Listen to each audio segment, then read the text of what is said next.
Il n'y a pas que les ouvriers qui doivent sans cesse coûter moins cher à leur patron. Il pourrait y avoir des patrons qui coûtent moins cher à la société. Il n'y a qu'à faire la concurrence libre et non faussée. Voilà.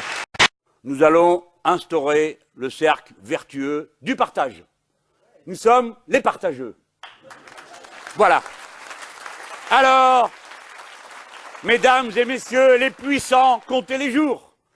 Lâchez tout de suite, parce que sinon, on arrive.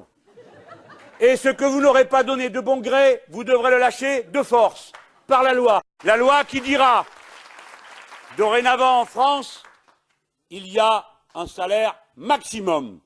Personne n'a 20 fois plus que l'autre. Si vous ne pouvez pas l'avoir par la négociation et le contrat, alors comment vous allez l'avoir? Par la loi. Ceux qui ne veulent pas donner de bon gré, il faut le prendre de force.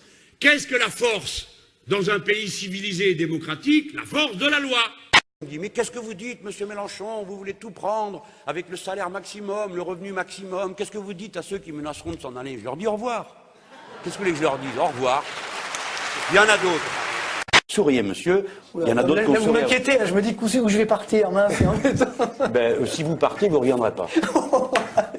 Merci, c'est une menace. Ouais, c'est une promesse. Je n'ai pas l'impression de partir. Déjà, j'espère que vous ne serez pas élu, parce que sinon, ça serait difficile à gérer. Voilà. J'espère. Non, mais là, la France c'est clair. Dans le beau drap, oui, c'est clair.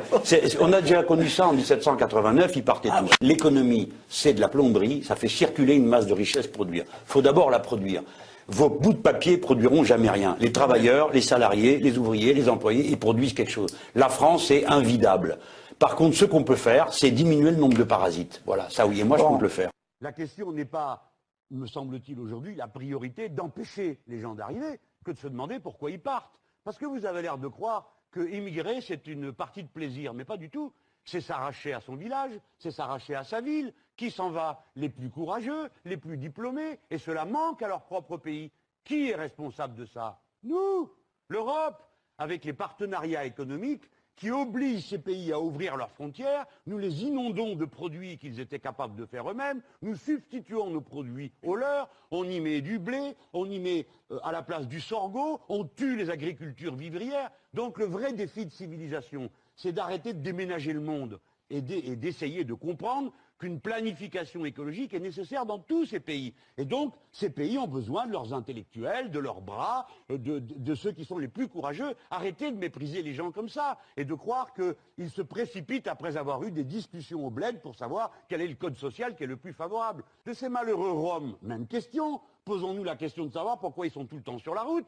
Vous vous figurez qu'ils aiment vivre dans la crasse et la saleté? Pas du tout. Qu'ils aiment que leurs enfants ne soient pas éduqués? Tout le contraire. Demandons-nous pourquoi ils sont si maltraités au point de départ. Bref, la clé, c'est toujours la même. Si on met l'humain d'abord, on peut améliorer la situation. Si on passe son temps à des délires paranoïaques, eh bien évidemment, on n'en finit plus de mettre des barbelés, des tessons de verre, de jeter les gens à la mer.